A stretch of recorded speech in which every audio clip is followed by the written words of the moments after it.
Welcome back, everybody, to Brighten Up Sunshine, where every day is a new beginning. Today, we're going to dive into one of the biggest challenges in any relationship. How do you talk to someone you love when you completely disagree with them? Let's explore this and more, and how we can strengthen our communication skills to navigate right versus wrong, disagree gracefully, and build better relationships.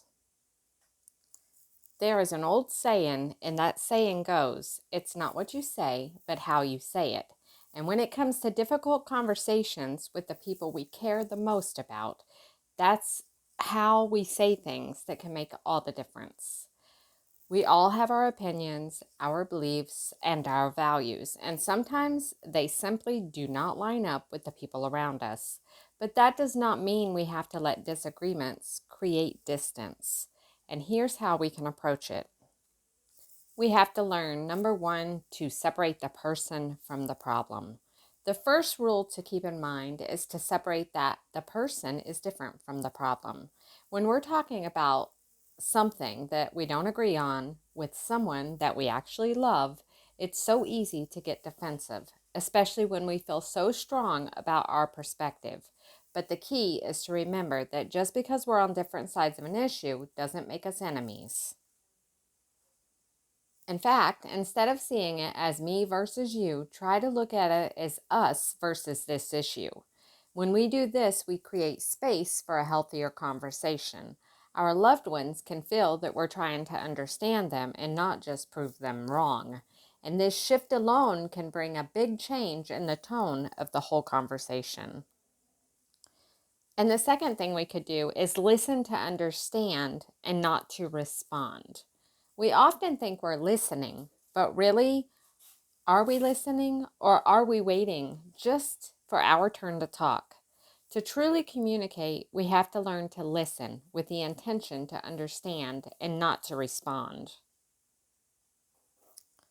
When a loved one is speaking, if we take a moment to pause and really hear what they're saying, a great way to do this is actually by summarizing what they've said in your own words, such as say to them, "So, I understand you're right, um, and I understand what you're trying to say," and then repeat to them what they're trying to say.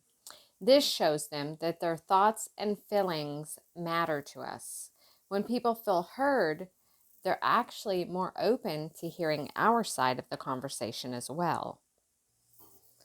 Number three, be mindful of tone and body language. Our tone and our body language actually can speak even louder than our words. So if we're saying something kind, but we're rolling our eyes, sighing, or crossing our arms, the message we're actually sending is dismissive, even if our words actually seem polite. I want to paraphrase in number two to make sure that I got that really good and across is when they're speaking to us, don't think about what you're going to say back. Actually think about what they're saying. And then when they're finished, pause and then say, okay, um, so what I understand that you're saying is, and then repeat to them in your words what they said.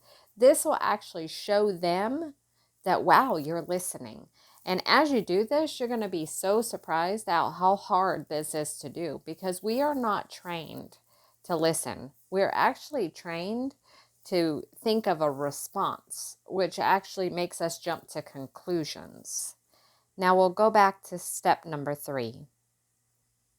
Our body language is so much louder than our words. So we have to be really careful. Try to keep an open posture, face them directly, keep your eye contact on them, and use a calm, friendly tone. This will make all the difference. Sometimes take a deep breath before responding, and this can help reset our tone, especially when the topic is sensitive and heated. Remember, the goal is not to win.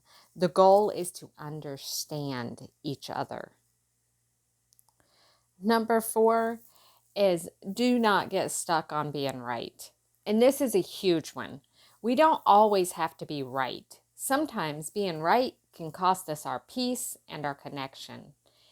It can be hard to set aside our need to be right, especially when we believe something so deeply. But when we do let go of that need, it creates room for empathy, growth, and understanding. Instead of focusing on who is right, try focusing on what is right for the relationship. Is the topic important enough to risk damaging your connection? If not, it might be worth letting go and agreeing to disagree. For example, let's say you're disagreeing about a very hot topic in politics or money, which are two that often lead to disconnected relationships. Instead of focusing on your differences, try to acknowledge when you both see something that you both value. Maybe you both value honesty or safety or love for family. Whatever it is, let that shared value be a bridge back to stay connected. Number 6, end on a positive note. No matter where this conversation goes, try to end on a positive note. Thank your loved one for sharing their values with you and their views, even if it was difficult. You might say, I appreciate that we can have these kinds of talks, even if we don't see eye to eye. Because when you end positively, then you show that you value the relationship more than you actually value the disagreement. Relationships are hard, and good communication is not about avoiding disagreements. It's about handling them in a way that will honor the other person and the relationship and you.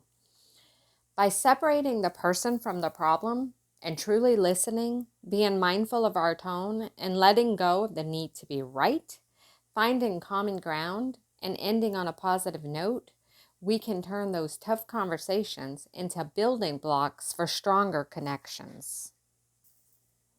Thank you guys for being here on Brighten Up Sunshine, where we strive to inspire you to grow every single day. And remember, the sun always rises, bringing with it new opportunities, new connections, new understanding, and love for each other and ourselves, just to be the best version of us. So until the next time, I hope that you subscribe and check out more of the videos. I'll see you in the next video.